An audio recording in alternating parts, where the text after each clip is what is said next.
The following is a special presentation of Big Pauly's World of Sports Sims, alternating the reality of sports and entertainment since 2020.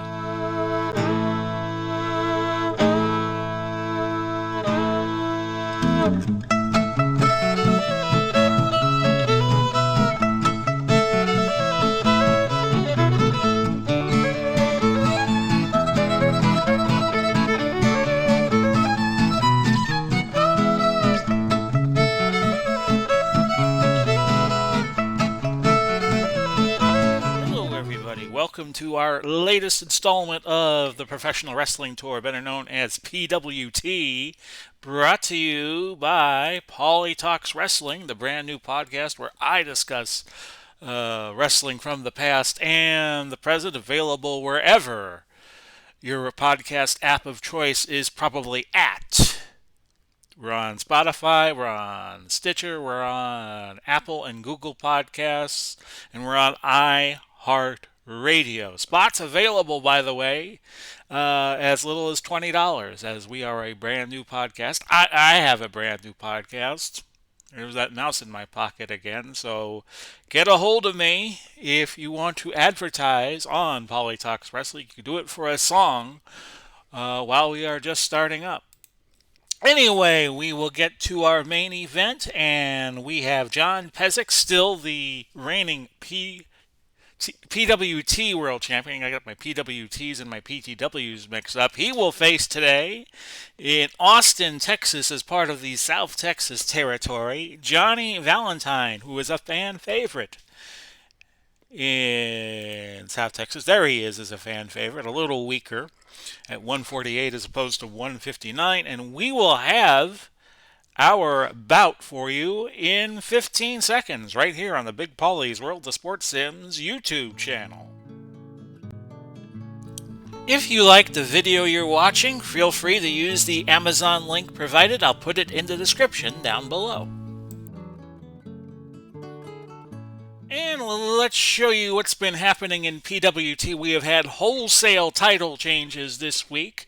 John Pesek, still the world champion, just defeated Dick Hutton the prior day in Dallas, the North Texas territory. Actually was in Mesquite, Texas, and Hutton is now heading to Mid-South because when somebody does the job, they move somewhere else. That was kind of the tradition of professional wrestling. If somebody loses a significant match, they usually moved on to another territory.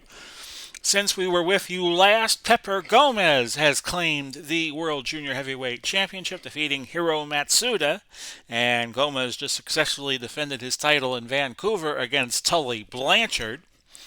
And we have had a hot potato as far as the World Tag Team Championship is concerned. The Briscoes lost to Pat O'Connor and Ronnie Etchinson in St. Louis. They were scheduled to go up to Calgary and face Public Enemy. The Public Enemy were the highest contenders not in the rotation this month. So they were going to have a match at Calgary. Got moved due to weather conditions to Vancouver, and Public Enemy prevailed. And for a very brief time, they were the World Tag Team Champions. They went to Dallas the next day and lost to the Funk Brothers. So the Funk Brothers now reign supreme as the World Tag Team Champs, probably will for a while. And that gets us to our card in South Texas, in Austin. I don't know if Austin was part of the San Antonio territory or the Houston territory. My guess would be San Antonio. Maybe they had their own territory. So let's go through the card at Austin, Texas, in the South Texas circuit, which is a combination, like I said, of the old Joe Blanchard San Antonio circuit, which once had a time slot on USA, and the Houston circuit that Paul Bosch ran in later years. Daniel Bryan won the 17-man Battle Royal to qualify for the Battle Royal Super Series Finals that will be taking place on this very same channel on March 29. Let's sneeze for a moment. Stand by. There. And for those of you who said Gesundheit, thank you. Bryan outlasted Lance Storm, so he will move on to the finals. That will be Lexington, Kentucky at the Rupp Arena, kayfabe, virtually. And then we went on with the body of our card. Joe Blanchard sends Gino Hernandez packing, and I forgot the second N in Hernandez. I'll put it in here, right here on the fly. And an even 9 minutes with not a buffy press, but a body press. In a Lucha Libre style match that Christian and Edge agreed to get a third crack at the Atomic Pair. The Atomic Pair win by a pin in a 4-star match, 36-23. And a whole bunch of typographical errors in this airing, in this post that I'm putting up on the Delphi Wrestling's Finest board in just a little bit after the match, after I do my totaling and revise my spreadsheet that I use. Kane and Daniel Bryan, they're tag team partners in one part of PWT. I think it was the San Juan circuit. Their team Hell No.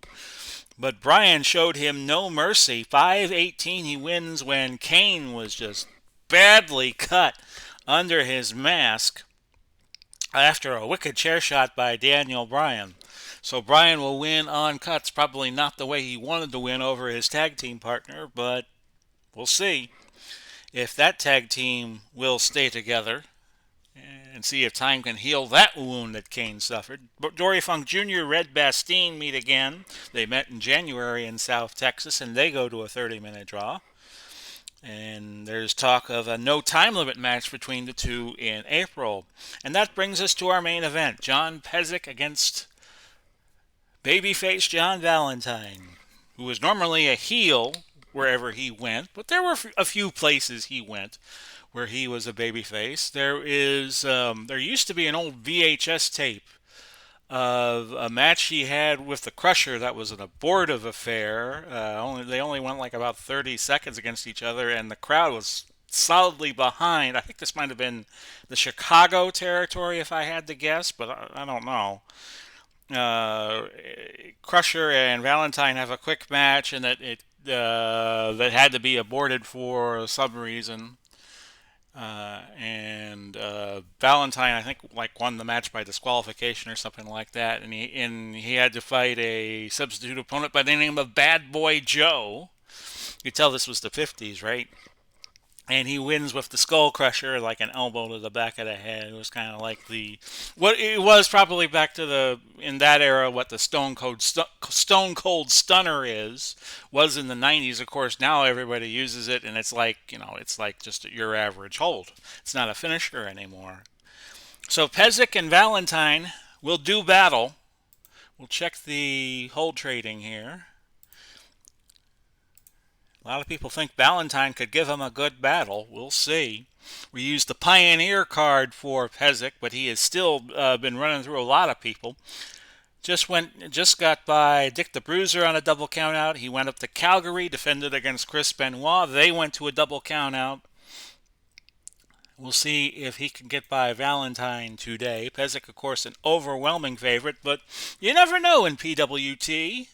What could happen? We begin with some jockeying for position, no action in the first few minutes of the bout, a leg hold by Johnny V. Of course, he is the father of Greg Valentine, who I saw March 4th, 1989 at the USF Sundome. For those of you following the Pauly Talks Wrestling podcast, I did a bonus episode, which is available at 6 o'clock on Sunday, this very Sunday, the 20th of March, on the Patron channel. So you have to be a second tier subscriber or higher to see the bonus episode. But we're going to put these episodes up on PayHip too. I don't have the specifics on that yet because I'm going to put it up the day after. So if you get the Patron subscription, you get a bonus of getting the bonus episode today in advance.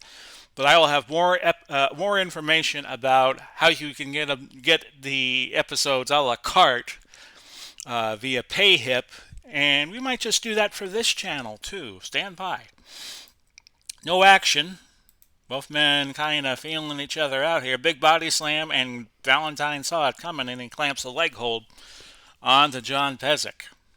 Legal leg hold by Johnny Valentine. If I do use PayHip for the Big Pauly's World of Sportsmanship channel, I'll make a special announcement when that occurs. Kick by Valentine. Leg hold by Valentine. So he's not doing too badly. Valentine lunging at Pesek, but is a second late, which allows Pesek to take control. Russian leg sweep, but not a pinning combination there. Choking by Pesek. Skull crusher elbow misses. Pesek ducks out of the way of that. We were just talking about that skull crusher. And lo and behold, it comes up. Legal forearm by Pesek. Both men very defensive, but Valentine with a 15-point lead in terms of damage. Low blow by Johnny Valentine. He's a good guy's bad guy, I guess you could say. Legal throw by Johnny. And I imagine if he wins the title, he'll take on all comers if he has to hit the road. Legal punches by Johnny. And of course, we had a title change a couple months ago in Dallas. Face first to the ring post goes Pesek, no cuts. And a sleeper hold is not going to put Pesek to sleep. He's very hard to get a submission on. Arm hold by Pesek. Headlock by Pesek. Pesek faced first into the ring post goes Valentine, 15 points off. Pesek still trailing in the bout, according to the standards wrestling's finest use. Hello, Tom Vogel, if you're out there. Speed move by Pesek as he tries to quicken the pace and turn the tide. And Valentine getting more aggressive. Series of quick hitting moves for Valentine. Neck hold by Johnny V. And an illegal throat chop. No action. Painful arm breaker, but that's not going to score the pin. So, by the way, Valentine has not won a match in PWT. He is 0-1-1. He took Dory Funk Jr. to a draw, lost to Kane, who lost today to Daniel Bryan on a very bad cut. Pesek is 15-1-3, and that combines his shooter card with the Pioneer card I am using. Forearm by Valentine and a kick. Not a pumped up kick, but a kick. Legal speed move by Pesek, and Pesek hits him with a drop kick. Toe hold. Boston Crab by Valentine, but that cannot score a submission, so we ignore it. Whip to the ropes by Valentine, and an elbow by Valentine, keeping the pressure. Another atomic skull crusher attempt, but Pesek escapes that. Pesek down 77 points right now as we approach the 15-minute mark of the bout. Pesek jumps from the ring apron, nailing Valentine, who is down on the arena floor. Shades of Macho Man Randy Savage there. Headbutt by Pesek. Arm hold by Valentine. The headbutt was countered, and Valentine clamped on the arm hold. 15:30 into the bout. We go 60, and Valentine has to win by pinfall or submission or before any other result occurs, including the time limit expiring. Suplex attempt, gets a pin attempt on Pesek, but not to be. Submission move on Valentine. Valentine, another wrestler, very, very tough to get a submission on. Legal throw by Pesek. Arm drag kick takedown. And that almost caught Johnny for the pin. The third count was a 9. A 4 and under would have gotten them the pin. Eye gouge by Pesek. These are going to be two guys that are going to ask no quarter, as Gordon Soley used to say, and give no quarter. Legal forearm from Valentine on to Pesek. Illegal punches. Very slight chance of getting the pin there, not to be. And let's see, we have an ally who has been observing the match, pulling the referee out of the ring. In fact, we didn't even have defend the title on, but we'll just stay with it. Johnny Valentine is DQ'd for outside interference, and that looks like it was Dick Hutton coming in from Dallas, wanting to get himself a piece of Pesek. Of course, Hutton now headed to the Mid-South region. So Pesek will win by disqualification. The time 19:03. A tough break for Valentine. A 3-star match that'll add nicely to the coffers of the Trading Points of South Texas. But a bit of a bad break as Hutton, on his way to the Mid-South region, decides to interject himself in this match. Probably not to Valentine's liking. So there you go, folks. John Pesek now at 16-1-3 in the PWT, and regrettably, Valentine loses the match on a DQ that he had no say in. So we will be back next week, March 27th. We'll be coming to you from Europe. And then on the 29th, we'll have a special PWT program, PWT All-Stars, and we'll have all three titles defended on the same card, but the main event will be our Battle Royal Super Series Finals. Until then, this has been Big Pauly coming to you, wishing you all well this 20th of March. Godspeed, God bless. We'll do it all again soon. Bye-bye for now, everybody.